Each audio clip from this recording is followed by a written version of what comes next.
Look closely at the woman in white pants and black cap in this video. The footage was taken in Los Angeles on February 15th, 2003, and the young woman is 21-year-old Kristi Johnson. At first glance, it appears to be a regular purchase, but these images hide a disturbing secret. Kristi disappeared a few hours after being captured in this video, and the key to solving her case was hidden in that simple purchase. Kristi Johnson was pursuing her dream in Los Angeles when a man approached her at Century City Mall, introducing himself as a film producer looking for the next Bond girl. For Kristi, it was an opportunity she didn't want to pass up, especially after moving from Michigan to California with the idea of returning to college after a brief hiatus as a freshman at Western Michigan University.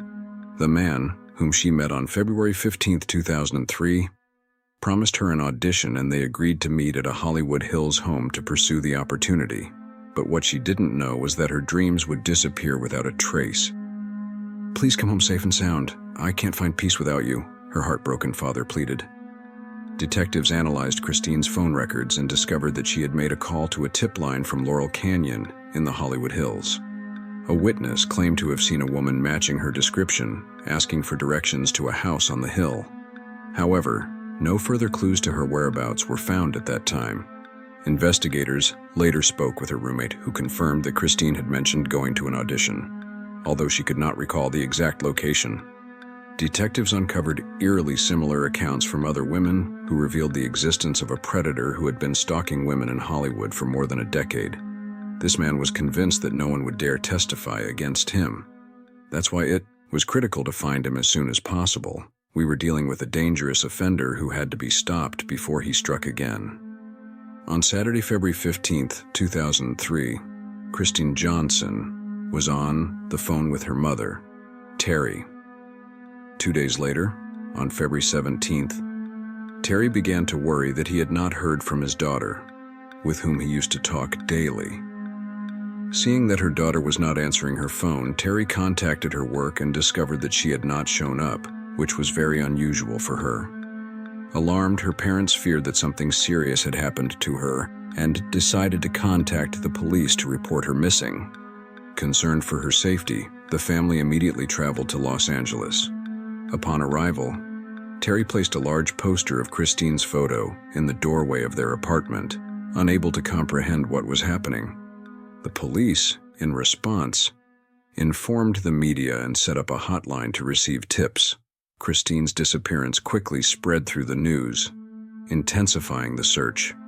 Friends, family, and volunteers rallied to the cause, scouring vacant lots and posting flyers on poles in public places. The community stepped up to help, moved by this young woman's story. Investigators analyzed her credit card transactions and discovered that Kristi had made several purchases at a Los Angeles mall on February 15th. When they reviewed security camera footage, they saw images of her at the mall around 1 p.m. However, they found nothing on the security cameras. They found nothing on the videos that could give them a clue about her disappearance. The investigation was at an impasse, and there were still no clear clues as to what had happened to Kristi. The parents knew that she was having problems with her boyfriend and had ended the relationship. One of the first lines of investigation was to focus on him, as they learned that Kristi had previously contacted the police about a domestic violence incident. Alarmed, detectives summoned the ex-boyfriend for questioning. He admitted to the incident of violence but denied any connection to her disappearance. He claimed to be remorseful, insisting that it had been the only time such a thing had happened. In addition, he said that they had discussed the possibility of reconciliation and that he was still in love with her. During cross-examination, the ex-boyfriend stated that he was willing to cooperate with the investigation to help find Kristi. He also claimed that he had been out of town on the day of her disappearance, offering an alibi that was verified by investigators. The police again felt they were at a dead end. 5 days after the disappearance, police received a call from a woman named Susan Muffy. The call was transferred directly to the lead detective on the case, who listened intently as Susan recounted her experience with a man she had met a month earlier. Susan hoped that her account might help locate Kristi, as the man had also invited her to an audition. As Susan shared her story, Detective Virginia realized that they finally had an important lead. Susan mentioned that the man had been very specific about her clothes for the audition. He wanted her to wear high black heels, a black miniskirt, and a white men's shirt. Upon hearing this, the detective was alarmed, as those were exactly the clothes Christine had purchased on February 15th, a detail that had not been reported in the media. Susan explained that after reading an article about Christine's disappearance, she felt that the man she had known might be involved.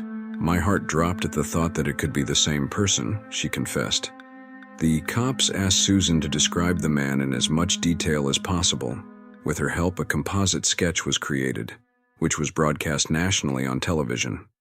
The Santa Monica Police Department then asked for the public's help in identifying and locating the man depicted in the image. Thanks to the sketch Susan helped create, other women began coming forward with similar stories, hoping to contribute to the search for Christine. One of these women, Elizabeth, had an encounter with a man in 1991, 12 years before Christine's disappearance. On that occasion, the man offered her a chance in a supposed James Bond movie. They arranged to meet one day, sat together at a restaurant bar, but she noticed warning signs. Looking at her drink, she saw a white powder on the surface. Wasting no time, she went to the bathroom and alerted the restaurant manager, warning him that the man was trying to drug her and that they should call the police. Returning to the bar, she tried to keep the man distracted until the officers arrived. They continued talking, and she asked him what the white powder was. He replied that it was sugar, to which she slyly offered to exchange drinks, saying, "You drink my drink, I don't like sugar." At this, the man abruptly apologized and ran off before the police could catch him. More than a decade later, when she heard about Christine's disappearance, she had a hunch that it was the same man. Another woman, Christine Klugen, recounted a similar experience that occurred in 1989. A man calling himself John Maroney contacted her, and after weeks of conversation, invited her on a date. According to him, they would go to dinner and then to a big music industry party, as he worked for Columbia Records. He picked her up in a limousine, and after dinner, they headed to a hotel suite. As they exited the elevator, Klugen noticed that the hallway was too quiet, which made him suspicious. Once in the room, the man tried to kiss her and then attacked her, throwing her on the bed and trying to tear off her clothes. He took out some ropes to tie her up, but she managed to escape and call for help. This man, identified as Victor Paleologos, was arrested for attempted rape and accepted a plea bargain, receiving only 3 years probation. 14 years later, when police were desperately searching for Kristi Johnson, an officer saw a sketch of the suspect and contacted detectives, claiming he resembled a man who had been on parole, Victor Paleologos. The case appeared to be taking a turn. Police obtained a search warrant for Victor Paleologos' home. Upon searching his computer, they found photographs of women wearing the exact same outfit Christine had purchased on the day of her disappearance. Moreover, that was the same outfit the suspect had instructed Susan Murphy to wear for a supposed audition, revealing a disturbing pattern. Investigators knew they had to question the suspected killer immediately, and, to their surprise, discovered that he was already in custody after attempting to steal a car. Detectives questioned him, but he did not reveal any information about Christine's disappearance. Although he presented an alibi for the day in question, this was not enough to dispel the doubts. Despite his explanations, he remained the prime suspect in the case, and the family still held out hope of finding Kristi alive. But everything changed with a call from the police. A group of hikers had found a body in a ravine near the Hollywood Hills.